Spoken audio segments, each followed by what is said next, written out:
Hello friends, I am C Vardhaman Daga. ध्यान से सुनना सर। अपन जीएसटी का 9th नंबर का केस सिनेरियो कर रहे हैं। इससे पहले अपन 8 केस सिनेरियो कर चुके हैं। कुछ और थोड़े से बचे जिससे आपका पूरा कवर हो जाएगा सर। ठीक है। आपसे सिंपल एक ही रिक्वेस्ट है, जो तरीका मैं बताता हूँ, जो मैं जैसे मैं समझाता हूँ वैसे आप केस सिनेरियो को किया करो। उससे आपको बहुत कॉन्फिडेंस आएगा। और ये केस सिनेरियोज देख के जाना, एग्जाम में इन्हीं में से कुछ आता है और बहुत अच्छी प्रैक्टिस हो जाती है। ठीक है। चलो, टाइम वेस्ट नहीं करते। केस सिनेरियो में सबसे पहले अपन क्या करेंगे सर, क्वेश्चन पढ़ेंगे। आपसे एक ही रिक्वेस्ट है, लाइक करना, फ्रेंड्स को शेयर करना। ठीक है। देखो, at what point of time tax will be payable in relation to the advance receive by the company of ₹1 crore. तो सर ये आपसे पूछ रहे टैक्स पेबल कब होगा। ठीक है। Point of time tax payable बताना है। ठीक। The total amount of supply during the month of March to be reported in GSTR1। GSTR1 में कितना रिपोर्ट करना है सप्लाई, ये देखना है। Which of the following option is correct in relation to the return goods of value 1 crore. वो तो हमें देखना पड़ेगा, ऊपर पढ़ना पड़ेगा सर। ठीक है। In case return goods are sold by the company to the customer other than a related parties, the value of supply of such goods। तो value of supply देखना पड़ेगा हमें। ठीक है भाई। उसके बाद which of the following option is correct in relation to the invoice of ₹1 lakh issued by the customer for the expenses relating to it return goods. बाप रे बाप, ये तो पूरा केस स्टडी पढ़ के ही क्वेश्चंस समझ आएंगे सर, क्योंकि ये क्वेश्चंस उस टाइप के जो केस स्टडी से ही पूरे कनेक्ट करते हैं। ठीक है। बट एक बार ये तो समझ आ रहा है कि गुड्स बेचा था, रिटर्न किया है, गुड्स बेचा है, तो उसकी GSTR1 में कितनी वैल्यू रहेगी। ठीक है। While moving the goods from Maharashtra unit to Gujarat unit by the company, the goods shall be accompanied by the goods। हमें किस तरीके से गुड्स के साथ साथ क्या लेके चलना पड़ेगा। ठीक है, वो हम देख लेंगे। चलो क्वेश्चन पढ़ते हैं। Ecotex Solution Private Limited is engaged in manufacturing and supplying of energy product and solution across multiple states in India. The company manufactures solar panels and also imports certain category of solar panels as per the customer orders. The company also provides installation services and annual maintenance contract for its product. ठीक है।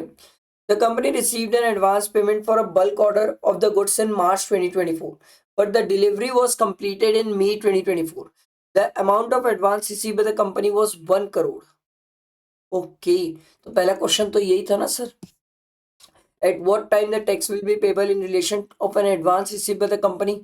तो sir advance के case में time of supply तो नहीं होता, goods के case में। तो सर उस केस में टाइम ऑफ सप्लाई क्या होता है सर, ऑन और before the date of removal of goods. या तो जिस दिन इनवॉइस इशू हो जाना चाहिए था, जिस दिन इनवॉइस इशू हुआ, ये दोनों में से विच एवर इज अर्लियर। देखो, the tax is payable at the time of receipt of advance. No sir, the tax is payable at the time of supply of goods. Exactly. और supply of goods कब माना जाएगा, जिस दिन invoice issue कर दिया गया है या जिस दिन इनवॉइस इशू कर देना चाहिए था एज पर सेक्शन 31। समझ आया। अगला देखो, अगला क्वेश्चन यही था ना, GSTR1 में कितना अमाउंट ऑफ सप्लाई रिपोर्ट करना है। तो देखो, during the month of March 2024 the company sold goods worth 5 crore and provided services amounted to ₹1 crore to its customer across India. तो 6 करोड़ का प्रोवाइड किया। The goods worth 1 crore sold under multiple invoices were returned by a customer due to defective quality in the month of March 2024, which were originally sold by the company in December 2023. The company issued a credit note against the returned goods in March 2024. तो देखो, 5 करोड़ का goods बेचा, 1 करोड़ की services provide किया और 1 करोड़ का goods return हो गया। ये देखो, 1 करोड़ का गुड्स रिटर्न हो गया। तो प्रैक्टिकली ये जब GSTR1 फाइल करेगा, तो GSTR1 में जो इसका टोटल वैल्यू ऑफ सप्लाई आएगा वो कितना आएगा, 5 करोड़। क्योंकि 5 करोड़ का सप्लाई किया था, 1 करोड़ की सर्विसेज दिया था, 1 करोड़ की क्रेडिट नोट इशू कर दिया है। देखो भाई, आपसे क्वेश्चन था, what is the total amount of supply during the month of March 2024 to be reported in the GSTR1 by the company. कितना, 5 करोड़। समझ आया। उसके बाद देखो, 1 करोड़ से रिलेटेड नेक्स्ट क्वेश्चन है। देखो, the company incurred and amounted to ₹5 lakh on the repair of the return goods to make them resaleable in the market to customer other than a related party. ठीक है। तो कंपनी ने इंकर किया, 5 लाख रुपए खर्चा किए। देखो क्वेश्चन क्या था, which of the following option is correct in relation to the return goods of a value of 1 crore.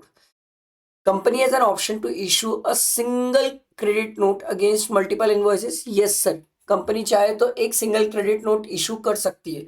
वो कंसोलिडेटेड टैक्स इनवॉइस, वहां पर टैक्स इनवॉइस के केस में देखा जाता था कि एक टैक्स इनवॉइस इशू करे कि मल्टीपल टैक्स इनवॉइस इशू करे, ठीक है। बट ये क्रेडिट नोट है, तो क्रेडिट नोट तो हम सिंगल इशू कर सकते हैं, ऐसा कोई दिक्कत ही नहीं है सर, ठीक है।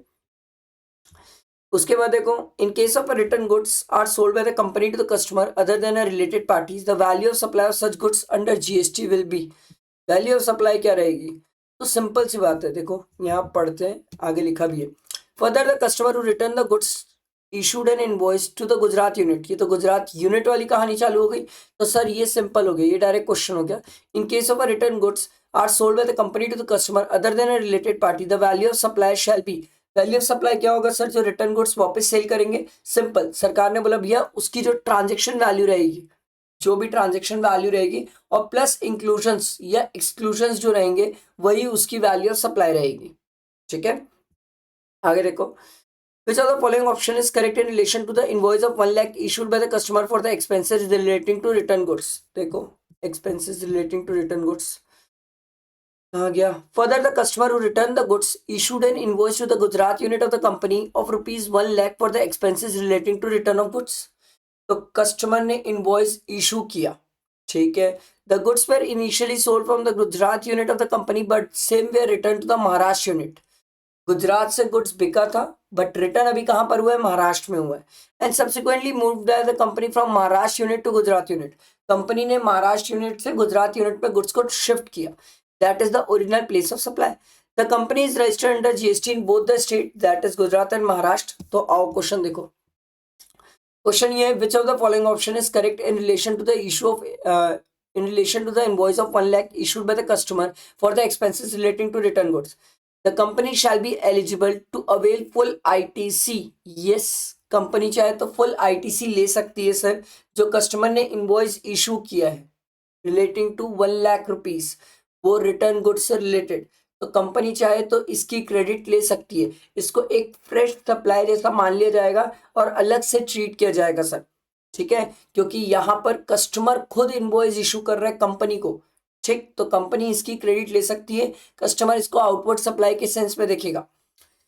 अगला देखो sir, while moving the goods from Maharashtra unit to Gujarat unit by the company, the goods shall be accompanied bye.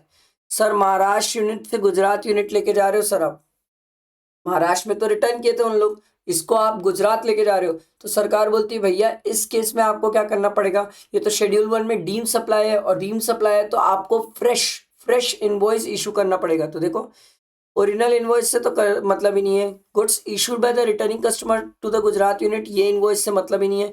Invoice by the Maharashtra unit to the Gujarat unit of the company, क्योंकि फ्रेश सप्लाई माना जाएगा, schedule 1 में deem supply में cover हो जाएगा। ये समझ आया? ये क्वेश्चन कुछ अच्छा था, कुछ नया था, कुछ अलग था, कुछ अजीब था, बट बहुत अच्छी प्रैक्टिस होगी। ये क्वेश्चन जरूर देख के जाना, क्योंकि अगर एग्जाम में आया तो इसमें बहुत सारी जगह है जहां पर आप लोग गलती कर सकते हो।